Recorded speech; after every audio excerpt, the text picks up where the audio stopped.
96,9 FM Radio Peduli Parepare. Selamat pagi pendengar. Assalamualaikum warahmatullahi wabarakatuh. Kembali seperti biasa kita awali pagi Anda dengan siraman rohani bersama program awal Radio Peduli Parepare Nuansa GJ untuk hari ini Ahad 2 Juli 2023 ya. Alhamdulillah pendengar, di studio kita sudah hadir Bapak Ustadz Abdul Rahman Muhammad yang akan menemani kita dengan pelajaran keteladanan Nabi Ibrahim alaihissalam. Kita coba sapa narasumber kita. Selamat pagi. Assalamualaikum warahmatullahi wabarakatuh, Pak Ustadz. Waalaikumsalam warahmatullahi wabarakatuh. Sehat, Pak Ustadz? Alhamdulillah. Alhamdulillah. Pendengar Radio Peduli Pare-Pare yang mendengarkan kita di 96,9 FM atau pagi ini menyimak kita lewat Facebook Live kami. Terima kasih Anda masih bersama Radio Peduli Pare-Pare, dan seperti biasa nantinya kita undang Anda ikut interaktif. Silakan di 0811145999 Anda bisa langsung berkunjung di kolom komentar Facebook Live kita. Baik, insya Allah pagi hari ini bersama Bapak Ustadz Abdul Rahman Muhammad kita coba angkat tema pelajaran keteladanan Nabi Ibrahim alaihissalam. Silakan Pak Ustadz. Alhamdulillahilladzi arsala rasulahu bil huda wa dinil haqq lidhhirahu ala dini kullihi walau karihal musyrikun. Asyhadu an la ilaha illallah wahdahu la syarikalah. Asyhadu anna Muhammadan abduhu wa rasuluhu la nabiyya ba'dah. Allahumma sholli ala Muhammad wa ala alihi wa ashabihi ajma'in. Seluruh pendengar yang dimuliakan Allah Subhanahu wa taala di mana saja berada, semoga kita pun semuanya dalam keadaan sehat dan kita semua dapat melakukan amaliyah yang bernilai ibadah, karena memang ini adalah tujuan hidup kita. Juga salawat kita peruntukkan kepada Rasulullah Muhammad sallallahu alaihi wasallam. Dialah yang telah menyampaikan, mengajarkan dan memberikan contoh bagaimana kita menjadikan Al-Quran pedoman dalam hidup, sehingga kita bisa selamat dunia sampai di akhirat. Pendengar sekalian yang dimuliakan Allah Subhanahu wa taala, kita bersyukur pendengar sekalian telah dipertemukan dengan satu hari raya dalam Islam, yakni hari raya Idul Adha. Meskipun ada momentum yang harus kita dapatkan di momen hari raya ini, selain kita kembali untuk mengalirkan darah dengan penyembelihan yang biasa juga disebut dengan Idul Kurban, kita pun dapat memaknainya bahwa Idul Kurban kembali lagi kita melakukan hal-hal yang mendekatkan kita kepada Allah Subhanahu wa taala. Nah, kurban itu dari kata qarubah, qarib, kurban yang mendekatkan kita dengan amalan tertentu. Dan kita pun dapat memaknai juga pendengar sekalian, semoga kita semuanya dalam proses kembali menghadap Allah Subhanahu wa taala senantiasa melakukan hal-hal yang bisa mendekatkan kita kepadanya. Apa hal-hal yang bisa mendekatkan kita? Tentu segala amalan yang bernilai soleh. Jadi janganlah berlalunya hari raya Idul Kurban ini, momen-momen yang kita dapatkan juga berlalu, nilai-nilai momen yang kita dapatkan jangan berlalu dengan berlalunya hari raya Idul Adha. Jadi kita pun harus senantiasa mendapatkan momen itu setiap saat, kembali menghadap Allah, karena kita ini semua dalam proses, senantiasalah kita melakukan hal-hal yang bisa mendekatkan kita kepadanya. Nah, pendengar sekalian yang dimuliakan Allah Subhanahu wa taala, kisah yang diabadikan di dalam Al-Qur'an sehingga selalu kita menghubung-hubungkan dengan hari raya Idul Kurban adalah kisah keteladanan yang terjadi pada Nabi Ibrahim alaihissalam dan juga dengan anaknya Nabi Ismail alaihissalam yang waktu itu masih kecil. Keteladanan ini, pendengar sekalian, Allah pun memberikan jaminan di dalam Al-Quran. Surah Al-Muntahana ayat 4, surah yang ke-60 itu. Qad kanat lakum uswatun hasanatun fi Ibrahim walladzina ma'ahu ilal akhir. Sungguh telah ada bagi kamu uswatun hasanah, teladan yang baik pada diri Ibrahim, ya. Teladan yang baik pada diri Ibrahim. Walladzina ma'ahu, dan orang-orang yang bersamanya, keluarganya, pendengar sekalian. Keteladanan ini,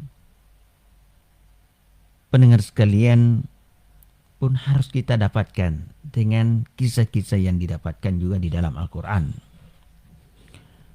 Juga perlu kita pahami, pendengar sekalian, satu-satunya nabi yang harus disebut ketika kita bersalawat dalam sholat juga Nabi Ibrahim.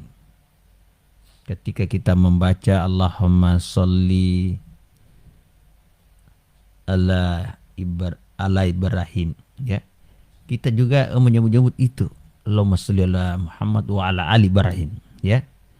Jadi kita pun penyebutan salawat itu, ya, kepada Nabi sebagaimana telah diberikan juga kepada Nabi Ibrahim dan keluarganya. Ya, cuma dua nama Nabi kita dan Nabi Ibrahim alaihissalam. Karena memang keteladanan itu Allah berikan jaminan kepadanya. Ya, kadakan lakum uswatun hasanah fi Ibrahim walladzina ma'ahu. Ya, meskipun ya bagi kita ini pasti menjadikan juga teladan kepada Rasulullah yang sering kita dengarkan ayat-ayat yang dibacakan ketika bulan-bulan Maulid, pendengar sekalian. Laqad kana lakum fi Rasulillahi uswatun hasanah ilal akhir. Tapi keteladanan juga Allah berikan jaminan kepada Nabi Ibrahim. Nah, oleh karena itu pendengar yang dimuliakan Allah Subhanahu wa taala, ya, bagaimana bentuk keteladanan ini agar menjadi pelajaran bagi kita. Nah, inilah urian kita dulu untuk sementara, pendengar sekalian. Baik, pendengar radio dari Parepare yang mendengarkan kita di 96,9 FM atau masih menyimak kita lewat Facebook Live kami. Terima kasih masih bersama Radio Peduli Parepare. Kita masih bersama program Nuansa Religi untuk pagi hari ini, dan pagi hari ini kita masih ditemani bersama Bapak Ustadz Abdul Rahman Muhammad dengan tema pelajaran keteladanan Nabi Ibrahim alaihissalam. Baik, kita masih punya sisa waktu 10 menit ke depan Pak Ustadz. Mungkin ada yang ingin dilanjut sebagai penutup, silakan. Iya, jadi bagaimana pelajaran keteladanan itu yang harus kita dapatkan pada diri Nabiullah Ibrahim yang telah mendapat jaminan di dalam Al-Quran. Kita mengambil kisah perintah dari Allah kepada Nabiullah Ibrahim untuk menyembelih anaknya, dan ayat ini memiliki makna yang banyak bagi kita ketika kita memperhatikan ayat itu. Falamma balaga ma'ahu sa'ya qala ya bunayya inni ara fil manami anni asbahuka fanzur maza tara. Qala ya abatif al ma yu'maru satajiduni insyaallahu minas sabirin. Maka tatkala Ismail sampai pada umur sanggup berusaha bersama-sama Ibrahim, maka Ibrahim berkata kepadanya, wahai anakku. Di sini kita perhatikan pendengar sekalian, ya bunaya yang digunakan oleh ayat ini maknanya adalah panggilan bapak kepada anak, dan anak itu sangat dia cintai, sangat dia harapkan menjadi penerus. Ketika Luqman pun berkata kepada anak juga dia memanggil ya bunaya. Wa idh qala Luqmanu libanihi ya bunaya la tusyrik billah inna syirka la dzulmun adzim. Ya. Jadi panggilan kemesraan, kecintaan, harapan kepada anak. Ya. Jadi ayat ini, wahai anakku yang sangat saya cintai, yang sangat saya harapkan. Ini arafil manami, sesungguhnya aku melihat dalam tidurku, fil manami. Yang dilihat dalam tidur pasti mimpi pendengar sekalian, maka dimaknai mimpi. Ya. Aku mendapatkan perintah untuk menyembelihmu. Anni asba'uka. Pandur maza tara, maka pikirkanlah bagaimana pendapatmu. Saat itu pendengar sekalian, Ismail yang masih kecil langsung berkata, qala, dalam ayat ini, ya abatif al ma yu'maru, wahai ayahku, lakukanlah apa yang diperintahkan Allah kepadamu. Jadi Ismail yang masih kecil tidak mengatakan tunggu dulu saya berpikir. Apakah kamu tidak salah melakukan hal itu? Jadi ada penanaman ketaatan kepada anak. Ada proses pembentukan anak yang soleh. Satajiduni insyaallahu minas sabirin. Di dalam ayat ini pendengar sekalian, Ismail yang kecil pun sudah menggunakan bahasa yang sangat santun kepada bapaknya Ibrahim. Dia memanggil ya abati. Ya, abati itu adalah panggilan anak kepada bapak karena sangat menghormati, sangat juga menyayangi, sangat memuliakan bapaknya. Tidak digunakan ya abi, ya buya, ya abatif al mayu maru. Ini sudah ada banyak keteladanan pendengar sekalian, bahwa anak pun harus memanggil ayah atau bapaknya dengan panggilan yang sangat mesra. Insya Allah engkau akan mendapatiku termasuk orang yang sabar. Jadi Nabi Ismail sudah memahaminya makna kesabaran. Hidup ini pasti kita mendapat cobaan hidup. Maka ketika kita berhadapan dengan cobaan hidup ini pendengar sekalian, pasti juga kita bersabar. Kalau kita ingin mendapatkan kebahagiaan, kalau kita ingin mendapatkan hal-hal yang baik. Nah, pendengar sekalian yang dimuliakan Allah Subhanahu wa taala, beberapa keteladanan yang kita dapatkan pada kisah ini, ya, selain hal-hal yang kita sudah sampaikan itu. Yang pertama, Nabi Ibrahim itu selalu menjunjung tinggi perintah Allah Subhanahu wa taala. Meskipun perintahnya dia dapatkan hanya dalam mimpi, tetap dia menjunjung tinggi. Ya. Kita ini mendapatkan perintah, mendapatkan peringatan, nasihat bukan dalam mimpi pendengar sekalian. Dalam keadaan sadar, tetapi kita pun masih lalai, bahkan berpaling. Kalau memang hal itu merupakan perintah Allah Subhanahu wa taala, jangan pernah ragukan. Segala perintah Allah, pendengar sekalian, pasti adalah kebutuhan kita. Jadi Allah memerintahkan kita karena kita membutuhkan hal itu. Sehingga kita selalu mengagungkan Allah atas perintahnya. Pelajaran yang kita dapatkan lagi, Nabi Ibrahim alaihissalam berhasil menjadikan anaknya itu menjadi anak yang saleh, yang disebut Nabi dalam hadis waladin sholihin yad'ulah, ya, investasi yang kita dapatkan setelah terputus kehidupan kita di dunia adalah waladin sholihin yad'ulah. Nah, Nabi Ibrahim telah menjadikan Ismail anak yang taat saleh. Dan bukan hanya itu, pendengar sekalian, Nabi Ibrahim menjadikan seluruh keluarganya anak dan istrinya yang saleh.